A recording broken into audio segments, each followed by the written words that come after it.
I want to stress the importance of being young and technical. Young people are just smarter. Mark Zuckerberg. This is a quote from when Mark was 22. So Mark, when are you stepping down, pal? Let's talk about age and its role in unwritten rules. Because the issue here is likely not that Mark Zuckerberg thinks he's going to lose value as he ages. As we see, people tend to stay in power way longer than they're supposed to. The issue is that we like people who are more like us.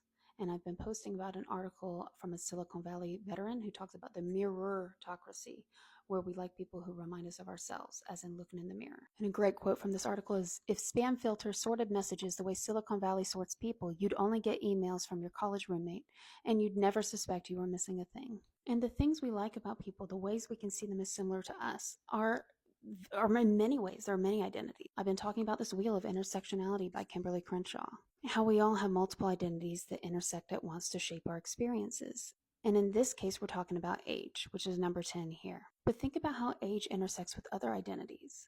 How age intersects with class, number 4. If you are from a higher class background, you are going to age differently than the rest of us.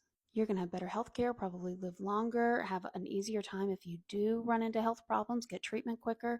You're also going to be able to retire and probably retire pretty comfortably. If you're from a lower class background, retirement might not be an option, so might not be health care.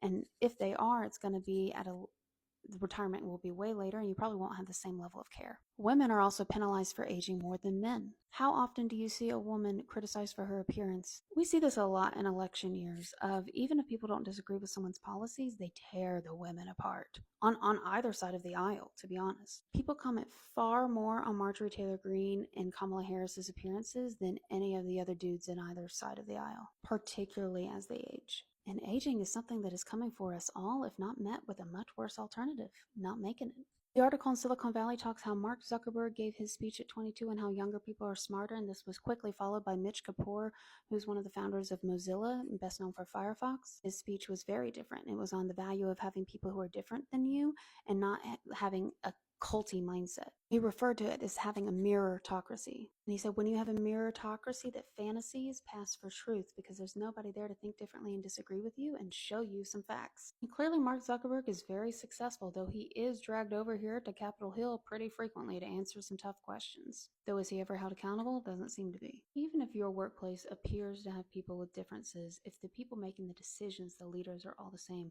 you're going to have blind spots. You're bound to fall into making unwritten rules for everybody else that only you understand. And this can lead to issues like what they talked about in the Silicon Valley article is trouble with hiring and retention. If you're interested in learning more about identifying the unwritten rules in your workplace, shoot me a message.